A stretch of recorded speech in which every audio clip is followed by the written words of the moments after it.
चलिए, स्वागत है एक बार पुनः आप सभी छात्रों का बीपीएससी मेकर के एक और एपिसोड में। जैसा कि आप सभी जानते हैं, यहाँ पर आपके बिहार की प्रतियोगी परीक्षाओं को लेकर करंट अफेयर्स की क्लास चलती है, जिसमें बिहार, राष्ट्रीय, अंतर्राष्ट्रीय तीनों घटनाओं का संग्रह होता है।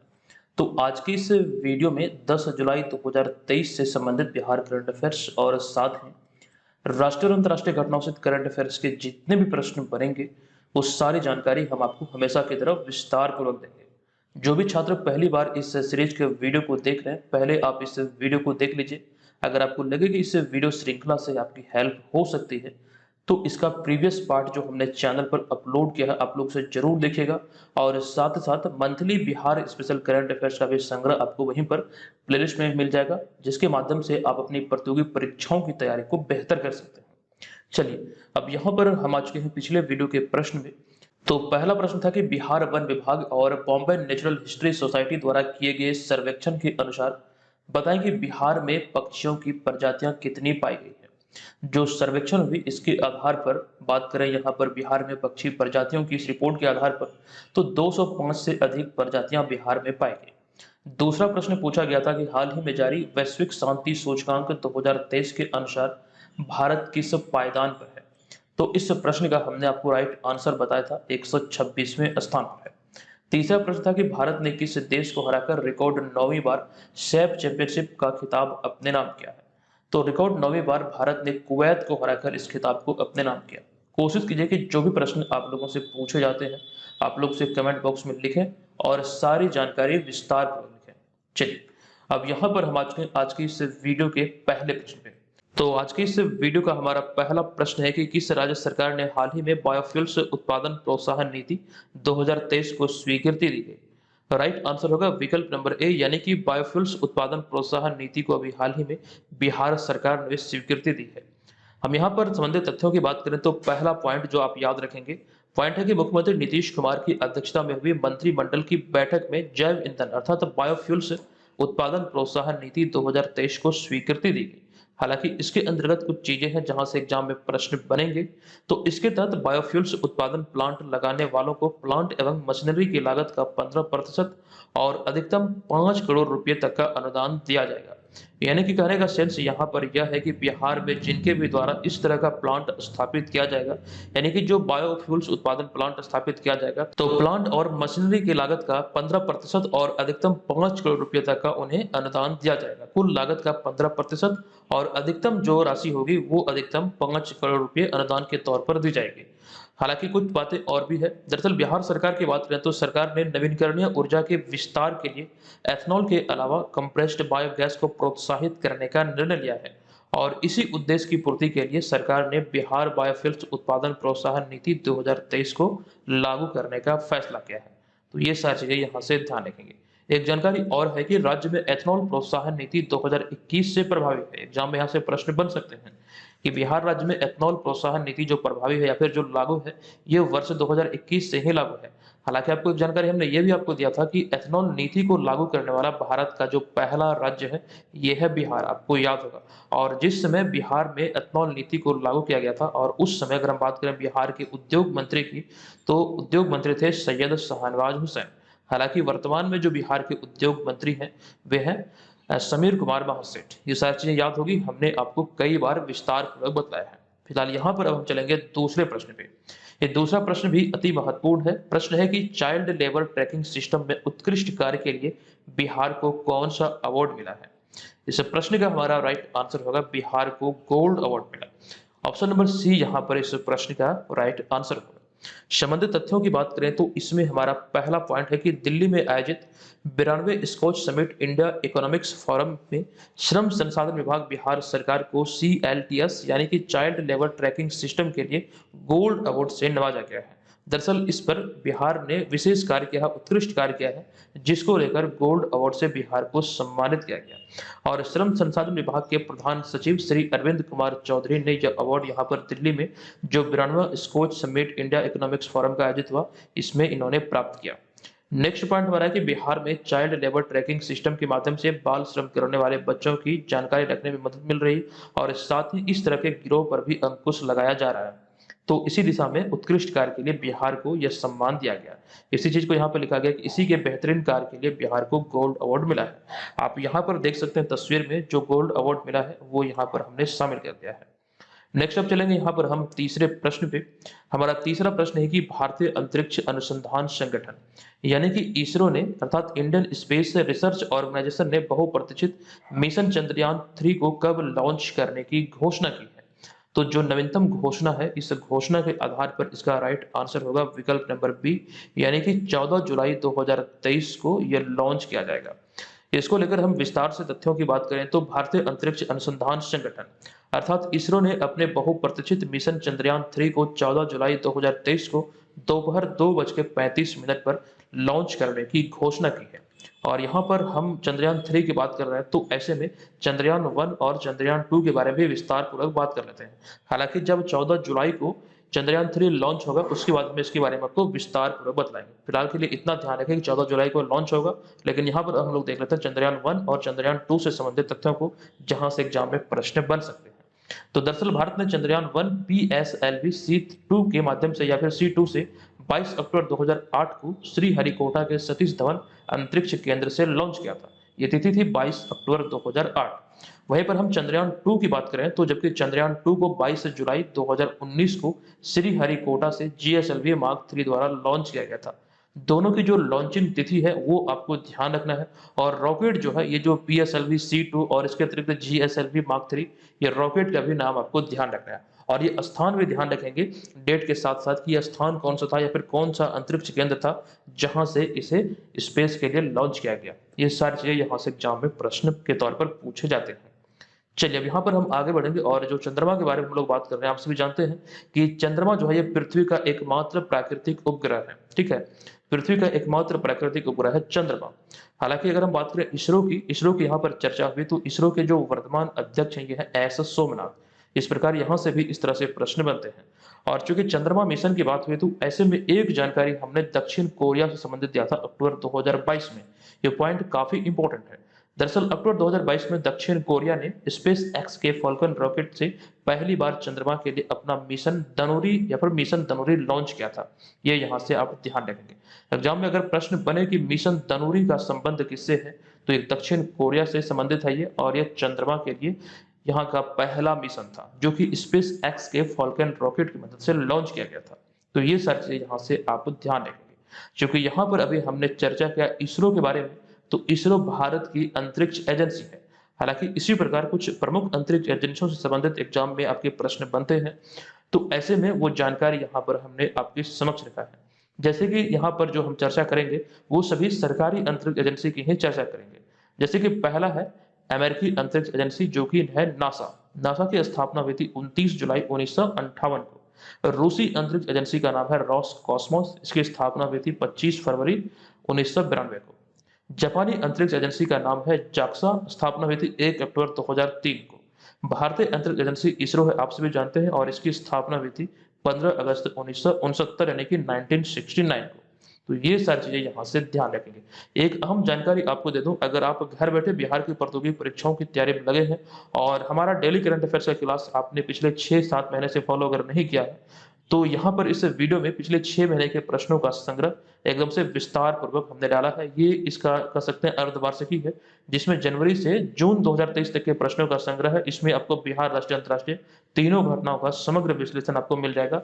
जो वीडियो सीरीज यहाँ पर आप फॉलो कर रहे हैं करंट अफेयर्स का, इसी सीरीज के पिछले 6 माह के प्रश्नों का इसमें संग्रह किया गया है। इस पीडीएफ में पेज की संख्या है 260। निश्चित तौर पर यहाँ पर 1000 से अधिक प्रश्नों का संग्रह है, जो कि आपकी तैयारी को बूस्ट करेगा और आपकी तैयारी को बेहतर बनाएगा। अब यहाँ पर हमारा चौथा प्रश्न है कि हाल ही में आयोजित FIH पुरुष हॉकी प्रो लीग 2023 प्रतियोगिता का खिताब किस देश ने जीता है। तो इस प्रश्न का हमारा राइट आंसर होगा, इस खिताब को भी हाल ही में नीदरलैंड ने अपने नाम किया। हालांकि भारतीय टीम की बात करें, जो आप यहाँ पर तस्वीर में देख रहे हैं, तो भारतीय टीम इस प्रतियोगिता में चौथे स्थान पर रही। ये सारी चीजें हम यहाँ पर देखेंगे थोड़ी देर में, लेकिन उससे पहले कुछ चीजों की बात कर लेते हैं। जैसे कि यहाँ पर हमारा पदक तालिका के अनुसार जो शीर्ष देश है, जो शीर्ष 4 देश है, तो इसके तहत पहला है नीदरलैंड जो कि 35 पॉइंट के साथ पदक तालिका में पहले स्थान पर रही। दूसरा देश 32 पॉइंट के साथ ग्रेट ब्रिटेन। तीसरा देश यानी कि जो थर्ड नंबर पे था तो बेल्जियम, जो कि 30 पॉइंट के साथ था। वहीं पर चौथे स्थान की बात करें तो चौथे स्थान पर भारत, और भारत का भी जो पॉइंट था ये था 30। हालाँकि कुछ चीज़ों में भारत पीछे था जिस वजह से बेल्जियम को ऊपर रखा गया। हालाँकि दोनों का जो पॉइंट था सेम था, लेकिन फिर भी कुछ चीज़ों के कारण बेल्जियम ऊपर रहा और भारत को चौथा स्थान मिला।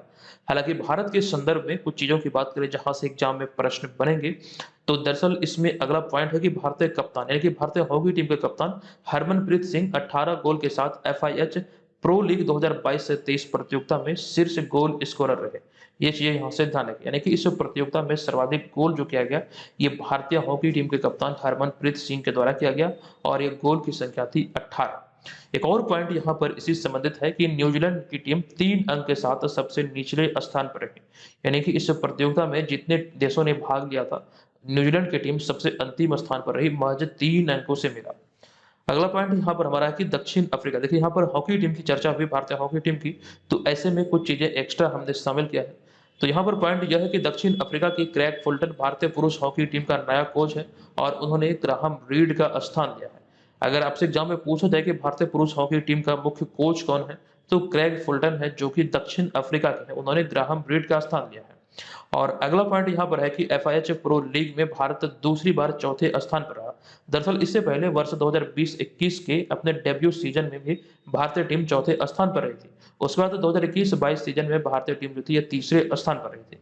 तो ये चीजें यहाँ से आप ध्यान रखेंगे। हालांकि पदक तालिका की बात करें विस्तार पूर्वक, यहाँ पर हमने चीजों को दर्शाया है, आप यहाँ पर देख सकते हैं।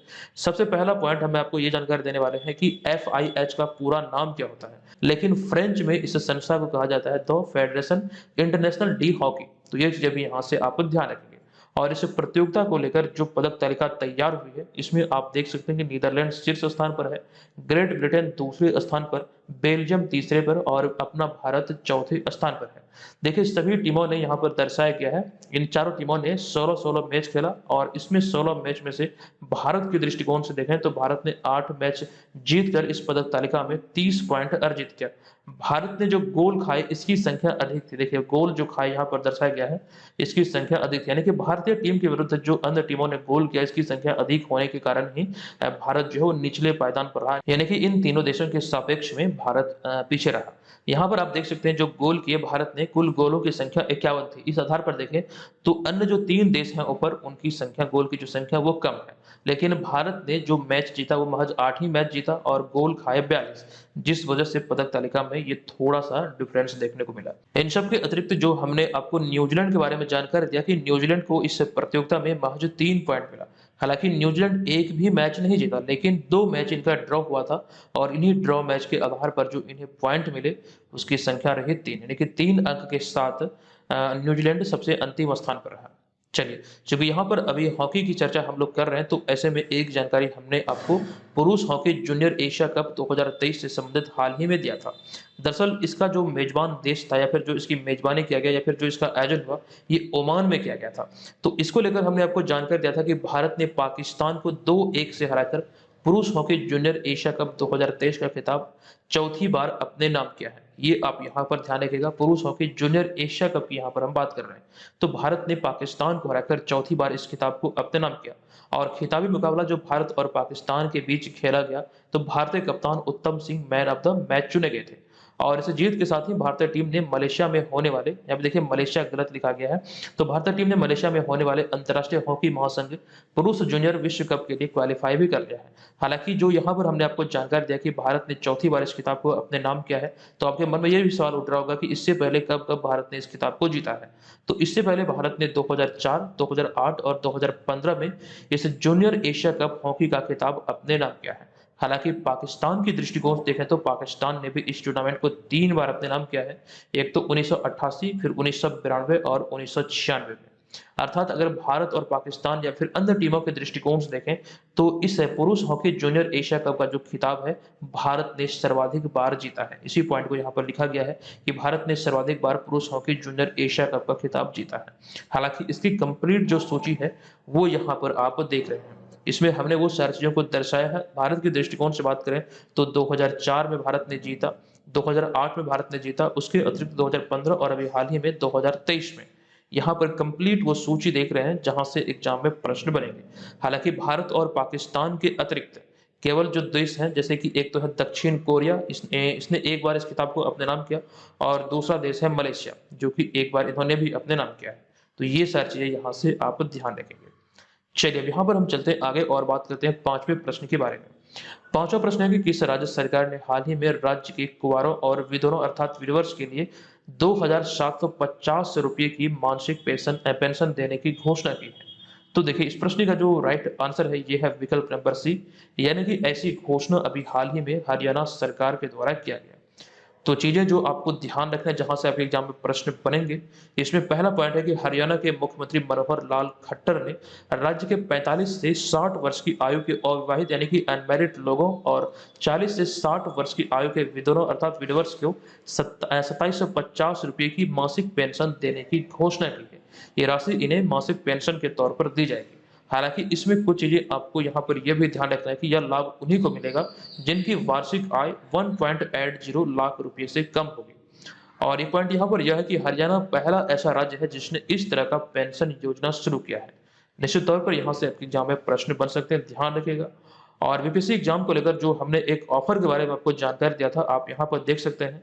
ऑफर का लाभ लेने के लिए बीपीएससी मेकर ऐप पर आप इस वाले कोर्स को परचेज कीजिए, जिसमें आपका टेस्ट सीरीज शामिल है, जो कि 40 फुल लेंथ टेस्ट है, जिसके माध्यम से आप घर बैठे अपनी तैयारी को एक नई दिशा दे सकते हैं। जिसके माध्यम से आप जान पाएंगे कि आगामी एग्जाम के दृष्टिकोण से आपकी जो तैयारी हुई उसका स्तर क्या है। तो बीपीएससी मेकर ऐप पर इस वाले कोर्स में आपका ये टेस्ट सीरीज इंक्लूडेड है। आपको ध्यान रखना जब बीपीएससी मेकर ऐप पर इस कोर्स को आप परचेज करेंगे तो वहां पर आपको परचेज करते समय एक प्रोमो कोड अप्लाई करना है BM299 का, जिसके बाद इस कोर्स को आप महज 299 रुपये में परचेज कर पाएंगे। हालांकि इसका जो एक्चुअल फी है वो है 799। जो ऑफर अवधि है ये है 10 जुलाई 2023, यानी कि आज मध्य रात्रि तक आप इस ऑफर का लाभ उठा सकते हैं। ध्यान रखें कूपन कोड या फिर प्रोमो कोड आपको अप्लाई करना है BM299, तभी जाके आप इस ऑफर का लाभ ले पाएंगे। चलिए यहाँ पर हम आ चुके हैं छठे प्रश्न पे। ये हमारा छठा प्रश्न है कि रिजर्व बैंक ऑफ इंडिया अर्थात आरबीआई का नया कार्यकारी निदेशक निम्नलिखित में से किन्हें नियुक्त किया गया है? तो इस प्रश्न का हमारा राइट आंसर होगा पी वासुदेवन। विकल्प नंबर सी यहाँ पर इस प्रश्न का राइट आंसर होगा। आपको यहाँ पर जानकारी दे दूं कि भारत का केंद्रीय बैंक अर्थात रिजर्व बैंक ऑफ इंडिया ने पी वासुदेवन को अपना नया एग्जीक्यूटिव डायरेक्टर नियुक्त किया है। हालांकि इसको लेकर कुछ चीजें आपको ध्यान रखना है कि उन्होंने 3 जुलाई 2023 को अपना कार्यभार संभाला और उन्हें मुद्रा प्रबंधन से जुड़े 3 डिपार्टमेंट अर्थात करेंसी मैनेजमेंट, कॉर्पोरेट स्ट्रेटजी और बजट विभाग की जिम्मेदारी दी गई है। इसके तहत इन्हें 3 डिपार्टमेंट की जिम्मेदारी सौंपी गई, वो तीनों का जिक्र यहाँ पर हमने किया है। हालांकि इसके अतिरिक्त 2 अन्य नियुक्तियां और भी हुई है, जैसे कि अगला है कि इसके अतिरिक्त मौद्रिक नीति विभाग यानी कि मॉनेटरी पॉलिसी डिपार्टमेंट की जिम्मेदारी डॉक्टर राजीव रंजन को दिया गया और साथ ही आर्थिक और नीति अनुसंधान विभाग यानी कि department of economic and policy research की जिम्मेदारी डॉक्टर सीति कांता पटनायक को दिया गया। तो ये भी यहाँ से ध्यान रखिए, ये तीनों नियुक्तियां भी हाल ही में हुई है। अब यहाँ पर हम आगे बढ़ेंगे, लेकिन चर्चा जो भी भारतीय रिजर्व बैंक के बारे में, तो आप सभी जानते हैं कि 1934 के एक्ट के आधार पर इसकी स्थापना हुई थी 1 अप्रैल 1935 को। हालांकि एक जानकारी यह भी है कि वर्तमान में जो आरबीआई के गवर्नर हैं, 25वें गवर्नर, वो है शक्तिकांत दास। अब यहाँ पे आरबीआई और शक्तिकांत दास की चर्चा हुई तो दोनों के बारे में हम आपको चीजें विस्तार से बतलाने वाले हैं। यहाँ से आपके एग्जाम में प्रश्न बन सकते हैं। जैसे कि सबसे पहले हम लोग बात करेंगे आरबीआई के बारे में, तो आरबीआई की जो स्थापना हुई थी 1934 के एक्ट के आधार पर या फिर इसके प्रावधानों के अनुसार 1 अप्रैल 1935 को हुई। यह भारत का केंद्रीय बैंक है और भारत के सभी बैंकों का संचालक भी है। हालांकि 1 अप्रैल 1935 को जब इसकी स्थापना हुई थी तो प्रारंभ में इसका जो कार्यालय था यानी कि जो हेडक्वार्टर था ये कोलकाता में स्थापित किया गया था, लेकिन स्थापना के महज 2 वर्ष उपरांत 1937 में इसे अस्थायी रूप से मुंबई में स्थानांतरित कर दिया गया। तो वर्तमान में जो इसका हेडक्वार्टर है या फिर जो इसका मुख्यालय है यह मुंबई में है। और एक इंपॉर्टेंट जानकारी यहाँ से ये ध्यान रखें कि आरबीआई के गवर्नर की जो नियुक्ति होती है वो वित्त मंत्री की सलाह पर प्रधानमंत्री द्वारा किया जाता है। अब यहाँ पर आरबीआई के प्रतीक चिन्ह की बात करें तो आरबीआई का प्रतीक चिन्ह ताड़ का पेड़ और बाघ है, जैसा कि आप यहाँ पर इसे लोगो में भी देख सकते हैं। ये आरबीआई का लोगो है और यहाँ से आपके एनटीपीसी एग्जाम में एक प्रश्न पूछा गया था। और अभी हमने बताया कि आरबीआई का जो मुख्यालय है ये मुंबई महाराष्ट्र में है और आरबीआई के जो वर्तमान में 25वें गवर्नर है ये है शक्तिकांत दास और वे उर्जित पटेल की जगह पर है। तो ये सारी चीजें यहाँ से आप ध्यान रखेंगे। अभी जो हमने चर्चा किया शक्तिकांत दास की, तो ऐसे में शक्तिकांत दास से संबंधित एक जानकारी आपको दे दूं। केंद्रीय बैंकिंग पुरस्कार 2023 के तहत, दरअसल केंद्रीय बैंकिंग पुरस्कार 2023 में गवर्नर ऑफ द ईयर पुरस्कार से आरबीआई गवर्नर शक्तिकांत दास को सम्मानित किया गया। आरबीआई के 25वें गवर्नर है शक्तिकांत दास, वे उर्जित पटेल की जगह पे हैं। उसी चीज को यहाँ पर लिखा गया कि शक्तिकांत दास है 12 दिसंबर 2018 को उर्जित पटेल की जगह पर आरबीआई के 25वें गवर्नर बने थे। तो अभी हाल ही में केंद्रीय बैंकिंग पुरस्कार के तहत गवर्नर ऑफ द ईयर पुरस्कार से कर सकते हैं इन्हें सम्मानित किया गया है। लेकिन आपको ये भी ध्यान रखना है कि यह दूसरी बार है जब किसी आरबीआई गवर्नर ने यह अवार्ड जीता है। इनसे पहले 2015 में रघुराम राजन ने यह अवार्ड जीता था। यानी कि अगर हम बात करें यहाँ पर governor of the year award की, तो अब तक 2 आरबीआई के गवर्नर ने इस खिताब को अपने नाम किया या फिर इस अवार्ड को अपने नाम किया है। पहली बार रघुराम राजन और दूसरी बार अभी हाल ही में 2023 के लिए शक्तिकांत दास ने। हालांकि केंद्रीय बैंकिंग पुरस्कार यानी कि सेंट्रल बैंकिंग अवार्ड के अंतर्गत आपको ये भी ध्यान रखना है कि central bank of the year का जो अवार्ड मिला, ये यूक्रेन के नेशनल बैंक को दिया गया। तो यहाँ से ये सारी चीजें एग्जाम में पूछे जाने की प्रबल संभावना है। आप सारे तथ्यों को ध्यान रखेंगे। अब यहाँ पर हम आ चुके हैं अगले 7वें प्रश्न पे। प्रश्न है कि किस राज्य में हाल ही में भारत के पहले वैदिक थीम पार्क का उद्घाटन किया गया? तो इसका उद्घाटन अभी हाल ही में उत्तर प्रदेश में किया गया। तो विकल्प नंबर ए यहाँ पर इस प्रश्न का राइट आंसर होगा। आपको जानकारी दे दूं कि भारत का पहला वैदिक थीम पार्क का उद्घाटन वेद वन नोएडा उत्तर प्रदेश में किया गया है और इसका उद्घाटन उत्तर प्रदेश के मुख्यमंत्री योगी आदित्यनाथ के द्वारा किया गया। और इस पार्क की हम बात करें, जो वैदिक थीम पार्क है, इसके निर्माण की जो कुल लागत है यह 27 करोड़ रुपये। और हमारा यहाँ पर अगला पॉइंट है कि इस पार्क में बरगद, नीम, नारियल और कल्प वृक्ष सहित 50,000 से अधिक पेड़ पौधे हैं जिनका उल्लेख वेदों में किया गया है। इसी आधार पर यानी कि वेदों में जिन भी मतलब पेड़ पौधों का वर्णन किया गया, उन्हीं के आधार पर इसे पार्क को डिजाइन किया गया और यहाँ पर तकरीबन इसकी संख्या 50,000 से अधिक है। जो चीजें मीडिया में निकल कर सामने आई उसी आधार पर यहाँ पर हमने इस सारी चीजों को आपके समक्ष रखा है। अब यहाँ पर चूंकि बात हुई है वेदों की, तो हमने आपको बताया कि वेदों की जो संख्या है यह है कुल 4। तो ये 4 वेद है, ऋग्वेद, यजुर्वेद, सामवेद और अथर्ववेद। और यहाँ पे हमारा अगला पॉइंट होगा अथर्ववेद से संबंधित, क्योंकि अथर्ववेद की जब हम बात करते हैं तो इसमें रहस्यमयी विद्याओं, जड़ी बूटियों, चमत्कार तथा आयुर्वेद से या फिर इसके विषय में विस्तार पूर्वक वर्णन यहाँ से प्राप्त होता है। यानी कि जड़ी बूटी जो संबंधित है, जो जादू टोना, चमत्कार, रहस्यमयी विद्याएं आदि अथर्ववेद से ही संबंधित है। अथर्ववेद को लिखे जाने वाली शैली और भाषा के आधार पर सबसे नवीनतम वेद यानी कि सबसे बाद वाला वेद कहा गया है इन चारों वेदों में से। हालांकि जो सबसे प्राचीन वेद यानी कि जो सबसे पुराना वेद है ये ऋग्वेद कहा गया है। आपको याद होगा, हमने कई बार इसके बारे में आपको विस्तार पूर्वक बताया है। फिलहाल ये सारी चीजें यहाँ से ध्यान रखिए। अब यहाँ पर हम चलते हैं अगले प्रश्न पे, लेकिन उससे पहले एक पॉइंट ये भी ध्यान रख लीजिए कि वेद को ब्रह्म वेद भी कहकर संबोधित किया जाता है। ठीक है, चलिए अब यहाँ पर हम चलते हैं अगले 8वें प्रश्न पे। ये प्रश्न है कि निम्नलिखित में से किनके द्वारा हाल ही में सिंगल विंडो एनसीसी कैडेट्स का शुभारंभ किया गया? तो इसका शुभारंभ अभी हाल ही में किया गया है राजनाथ सिंह, जो कि केंद्रीय रक्षा मंत्री हैं। इन्हीं के द्वारा अभी हाल ही में इसकी शुरुआत की गई। आपको जानकारी दे दूं कि डिजिटलीकरण को बढ़ावा देने की एक प्रमुख कदम की दिशा में और डिजिटल इंडिया मिशन के अनुरूप रक्षा मंत्री राजनाथ सिंह द्वारा 7 जुलाई 2023 को नई दिल्ली में एक एनसीसी इंटीग्रेटेड सॉफ्टवेयर लॉन्च किया गया। हालांकि इस बारे में यहाँ पर बात करें तो इस सॉफ्टवेयर को Bhaskaracharya institute for space application और जियो इन्फॉर्मेटिक्स के साथ साझेदारी में संयुक्त तौर पर विकसित किया गया है। यहाँ से भी प्रश्न बनना स्वाभाविक है। अगला पॉइंट है कि यह NCC integrated software entry to exit model पर डिजाइन एक सिंगल विंडो इंटरेक्टिव सॉफ्टवेयर है। इस सॉफ्टवेयर की हम बात करें तो इसके माध्यम से एनसीसी कैडेटों का जो वर्दी भत्ता होता है उनके खाते में सीधे ट्रांसफर किया जाएगा। तो ये चीज यहाँ पर ध्यान रखिए। इन्हीं सारे उद्देश्य को लेकर अभी हाल ही में केंद्रीय रक्षा मंत्री राजनाथ सिंह के द्वारा ये सिंगल विंडो एनसीसी कैडेट जो कर सकते हैं सॉफ्टवेयर है, इसका शुभारंभ किया। अब यहाँ पर हम बात कर लेते हैं एनसीसी अर्थात राष्ट्रीय कैडेट कोर के बारे में। आखिर ये होता क्या है, ये क्या है? आपके मन में ये सवाल उठता होगा। तो ऐसे में यहाँ पर आपको जानकारी दे दूं कि राष्ट्रीय कैडेट कोर एक त्रिसेवा संगठन है जिसमें सेना अर्थात भारतीय थल सेना, नौसेना और एयरविंग अर्थात वायुसेना शामिल है, जो कि देश के युवाओं को अनुशासित और देशभक्त नागरिकों में संवारने में लगे हुए हैं। और इसमें छोटे हथियारों और बुनियादी सैन्य प्रशिक्षण दिया जाता है और जरूरत पड़ने पर एनसीसी कैडेट्स भारतीय सेना का सहयोग कर सके। तो इसी प्रकार के कार्य उद्देश्य को ध्यान रखते हुए इसे संचालित किया जाता है राष्ट्रीय कैडेट कोर के अंतर्गत। और इसकी जो स्थापना हुई थी ये आजादी के बाद हुई थी 16 अप्रैल 1948 को। ये चीजें यहाँ से ध्यान रखें। और राष्ट्रीय कैडेट कोर का जो आदर्श वाक्य है यह है एकता और अनुशासन। आप यहाँ पर ये लोगो में भी देख सकते हैं।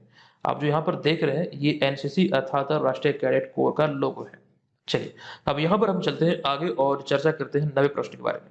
हमारा नवा प्रश्न है कि किस राज्य सरकार ने हाल ही में विदेशी कैदियों को वीडियो कॉल करने की अनुमति दी है? दरअसल इस तरह की जो घोषणा अभी की है, यह महाराष्ट्र सरकार के द्वारा किया गया है। तो विकल्प नंबर ए यहाँ पर इस प्रश्न का राइट आंसर होगा।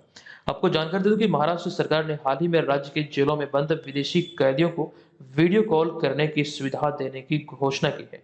और इस सुविधा की बात करें तो यह सुविधा समान रूप से पुरुष और महिला दोनों वर्ग के विदेशी कैदियों को मिलेगा। ये सुविधा जो है सिर्फ और सिर्फ विदेशी कैदियों के लिए है। हालांकि ये पुरुष और महिला दोनों वर्ग के लिए समान रूप से संचालित किया जाएगा। लेकिन इसमें एक कंडीशन यह है कि इसके तहत पाकिस्तानी, बांग्लादेशी और आतंकवादी गतिविधियों में लिप्त पाए जाने वाले कैदियों को यह सुविधा नहीं मिलेगी, चाहे वो किसी भी देश के हों। तो ये चीजें ध्यान रखिए, मुख्य रूप से पाकिस्तानी, बांग्लादेशी और साथ ही साथ वैसे लोग जो आतंकवादी गतिविधियों में लिप्त पाए गए हैं या फिर सम्मिलित थे, तो उन्हें इस प्रकार की सुविधा नहीं दिया जाएगा। हालांकि महाराष्ट्र ऐसा पहल करने वाला भारत का पहला राज्य है, लेकिन महाराष्ट्र में इस तरह का पहल पहले भी 2018 में किया गया था। उसी चीज को यहाँ पर लिखा गया है कि इससे पहले 2018 में महाराष्ट्र सरकार ने महिला कैदियों के लिए वीडियो कॉलिंग के जरिए परिवार से बात कराने की सुविधा उपलब्ध कराई थी। लेकिन इस बार पुरुष और महिला दोनों वर्ग के लिए इस प्रकार की पहल किया गया है।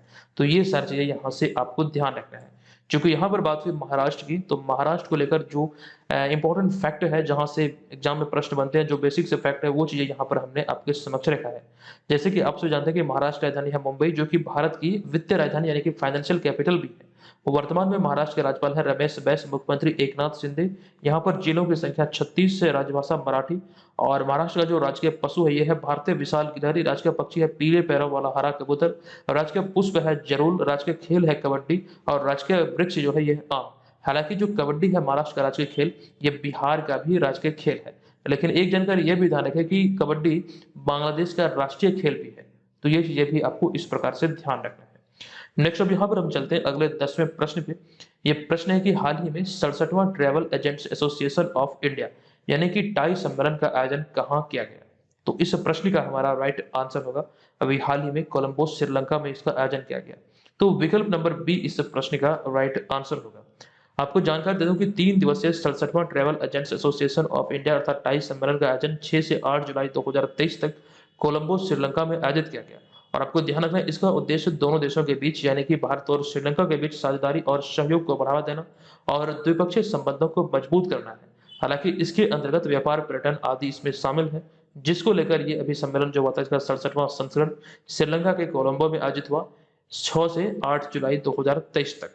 अब यहाँ पे हमारा अगला होगा 11वां प्रश्न। ये प्रश्न है कि निम्नलिखित में से किस अंतरिक्ष एजेंसी के द्वारा हाल ही में यूक्लिड स्पेस टेलीस्कोप लॉन्च किया गया? तो इस प्रश्न का हमारा राइट आंसर होगा यूरोपीय स्पेस एजेंसी अर्थात ईएसए इस प्रश्न का राइट आंसर होगा। आपको विस्तार पूर्वक यहाँ पर जानकारी दे दूं कि हाल ही में यूरोपीय स्पेस एजेंसी यानी कि ईएसए ने विशेष रूप से डिजाइन किए गए एक स्पेस टेलीस्कोप यूक्लिड को फ्लोरिडा के अमेरिकी राज्य है फ्लोरिडा और यहीं के कैप कैनावेरल से जो कह सकते हैं लॉन्च सेंटर है, जो यहीं से इसे लॉन्च किया गया। और यहाँ पर हमारा अगला पॉइंट है कि इसका उद्देश्य ब्रह्मांड के 10 अरब प्रकाश वर्ग के इलाके में फैली अरबों गैलेक्सी का अवलोकन कर उसका सटीक त्रिआयामी यानी कि 3D नक्शा तैयार करना है, इसका मूल उद्देश्य है। यानी कि जो कह सकते हैं खगोलविदों ने या फिर जो वैज्ञानिकों ने जो आकलन किया है ब्रह्मांड के बारे में कि ब्रह्मांड जो है ये 10 अरब प्रकाश वर्ष में फैला हुआ है, ठीक है। तो इसी का एक प्रकार से अवलोकन करने के लिए, उसकी सटीक जानकारी प्राप्त करने के लिए अभी हाल ही में यूरोपीय स्पेस एजेंसी ने इस प्रकार का टेलीस्कोप लॉन्च किया है, जो कि आपको ध्यान रखना है। इसका अवलोकन करते हुए ये इसका 3D नक्शा तैयार करेगा, जो कि ब्रह्मांड से जो अनसुलझे रहस्य है उसे सुलझाने में मदद मिलेगी। इसी दृष्टिकोण को ध्यान रखते हुए अभी हाल ही में इस प्रकार का पहल किया गया है। अब यहाँ पे हमारा अगला पॉइंट है कि जिसके जरिए डार्क मैटर और उससे जुड़ी कई गुत्थियों को सुलझाई जा सकती है। यानी कि जो 3D नक्शा तैयार होगा, डार्क मैटर और उससे जुड़ी हुई कई गुत्थियों को इसके माध्यम से सुलझाया जा सकता है। अब यहाँ पर आपके मन में ये सवाल उठ रहा होगा कि ये डार्क मैटर आखिर होता क्या है? तो दरअसल इसी चीज को यहाँ पर लिखा गया है कि वैज्ञानिकों और खगोलविदों के अनुसार ब्रह्मांड में 22 से 27% पदार्थ जो है ये इनविजिबल है यानी कि अदृश्य है, जिसे ही डार्क मैटर कहा जाता है। हालांकि पूरे ब्रह्मांड की बात करें तो ब्रह्मांड में महज 5% ही विजिबल चीजें हैं, ये कही गई है खगोलविदों के अनुसार। तो ये ध्यान रखें। हालांकि अगर डार्क मैटर की बात करें जो इनविजिबल चीज है पूरे ब्रह्मांड में, इसकी संख्या है 22 से 27%। जो प्राप्त जानकारी है इसी के आधार पर यहाँ पर सारी बातें कही जा रही है, ठीक है। तो ये सारी चीजें यहाँ से ध्यान रखें। हालांकि इसके अतिरिक्त हमने जो जानकारी आपको दिया था नासा के बारे में, तो नासा अमेरिकी अंतरिक्ष एजेंसी है, जबकि इसरो की बात करें तो ये भारतीय अंतरिक्ष एजेंसी है। इसको लेकर हमने थोड़ी समय पहले ही आपको जानकारी दिया, यहाँ पर वही चीज़ों को आप देख सकते हैं और इसकी स्थापना कब हुई, वो सारी चीज़ों का ज़िक्र यहाँ पर किया गया है। अब 12वां प्रश्न है कि हाल ही में भारत ने स्टार्टअप 20 की मसाल किस देश को सौंपी है? देखिए इस प्रश्न का जो हमारा राइट आंसर है ये है विकल्प नंबर ए यानी कि ब्राजील। यहाँ पर कुछ चीजें एग्जाम पर्पज से आपको ध्यान रखना है, बहुत इंपॉर्टेंट है कि भारत की G20 अध्यक्षता के तहत स्टार्टअप 20 शिखर सम्मेलन का आयोजन हाल ही में 3 से 4 जुलाई 2023 तक गुरुग्राम में किया गया और इसी सम्मेलन के समापन समारोह में स्टार्टअप 20 के अध्यक्ष और अटल इनोवेशन मिशन के निदेशक डॉक्टर चिंतन वैष्णव ने ब्राजील को इसकी मसाल सौंपी, जिसके पास 2024 के लिए G20 की अध्यक्षता है। यानी कि भारत की G20 की अध्यक्षता के तहत यहाँ पर गुरुग्राम हरियाणा में जो आयोजित हुआ स्टार्टअप 20 शिखर सम्मेलन, इसी सम्मेलन में ब्राजील को इसकी मसाल सौंपी गई। यानी कि स्टार्टअप 20 शिखर सम्मेलन की जो मसाल है या फिर जो इसकी मेजबानी है अब ये ब्राजील को सौंपी गई। आप सभी जानते हैं कि ब्राजील के पास 2024 के लिए G20 की अध्यक्षता है। हालांकि वर्तमान में जो अध्यक्षता है नवंबर 2022 तक, आपको ध्यान होगा नवंबर 2023 तक ये अध्यक्षता भारत के पास है और भारत ने G20 की अध्यक्षता जो ग्रहण किया वो इंडोनेशिया से ग्रहण किया है। ये सारी जानकारी अभी हम आपको देंगे, लेकिन उससे पहले बिहार के संदर्भ में आपको बता दूं कि भारत की G20 अध्यक्षता के तहत ही यहाँ पर बिहार की राजधानी पटना में आयोजन हुआ श्रम 20 अर्थात लेबर 20 या फिर L20 का। इसके बारे में यहाँ पर कंप्लीट चीजें रखी गई है जहां से एग्जाम में प्रश्न बनेंगे। तो इसका आयोजन भारत की G20 अध्यक्षता के तहत हुआ 22 से 23 जून 2023 को सम्राट अशोक कन्वेंशन सेंटर के ज्ञान भवन और बापू सभागार पटना में। इसका उद्घाटन किया गया राज्यपाल राजेंद्र विश्वनाथ अर्लेकर द्वारा, जो कि वर्तमान में ओवरऑल बिहार के 41वें गवर्नर है और ये थीम थी एक परिवार एक भविष्य। इसी थीम पर यह आधारित थी जिसको लेकर यहाँ आयोजित किया गया। हालांकि G20 के बारे में बात करें तो G20 का जो पिछला सम्मेलन था शिखर सम्मेलन, ये 17वां शिखर सम्मेलन G20 का इंडोनेशिया के बाली में आयोजित किया गया दिसंबर 2022 में, जहां पर इंडोनेशिया के राष्ट्रपति जोको विडोडो ने इसकी कमान भारत को अगले 1 वर्ष के लिए सौंपी है। यानी कि नवंबर 2023 तक G20 का जो भी कार्य उद्देश्य है उसे भारत आगे लेकर जा रहा है। और G20 का जो थीम था 17वां शिखर सम्मेलन का, ये था रिकवर टुगेदर रिकवर स्ट्रॉन्गर। तो ये सारी चीजें एग्जाम में पूछे जाने की प्रबल संभावना रखती है, सारी चीजों को ध्यान रखिएगा। अब यहाँ पर हम आ चुके हैं आज की इस वीडियो के प्रश्न पे। ये 3 प्रश्न है कि हाल ही में आई एक रिपोर्ट के अनुसार बिहार किस राज्य को पीछे छोड़कर सूक्ष्म उधार लेने वाला शीर्ष राज्य बनकर उभरा है। दूसरा प्रश्न है कि मानसिक संकट से जूझ रहे लोगों के लिए किस राज्य या फिर केंद्र शासित प्रदेश ने भारत का पहला चैटबॉट लॉन्च किया है। तीसरा प्रश्न है कि किस संस्था के द्वारा हाल ही में ओजोन यूवी बुलेटिन जारी किया गया। तीनों प्रश्नों के बारे में कंप्लीट जानकारी ऑलरेडी हम आपको दे चुके हैं। आप लोग कमेंट बॉक्स में जाइए और वहां पर इसके बारे में विस्तार पूर्वक जरूर लिखिए। और जो इस पीडीएफ को लेकर हमने जानकारी दिया, इसे आप इस वीडियो के डिस्क्रिप्शन में दिए गए लिंक से डाउनलोड कर सकते हैं। हालांकि बीपीएससी मेकर ऐप पर जो कोर्स संचालित है टेस्ट सीरीज वाले में भी, और इसके अतिरिक्त जो स्पेशल जो करंट अफेयर्स वाला कोर्स है वहां से भी आप इसको प्राप्त कर सकते हैं। उस कोर्स में मंथली करंट अफेयर्स के तहत वो पीडीएफ आपको मिल जाएगा। तो ध्यान रखें, आप इस कोर्स को परचेज कीजिए बीपीएससी मेकर ऐप पर और प्रोमो कोड अप्लाई कीजिए BM299 का। चलिए मिलेंगे नेक्स्ट वीडियो में। ये वीडियो आपको कैसा लगा आप लोग कृपया कमेंट करके जरूर बताइएगा। धन्यवाद, जय हिंद।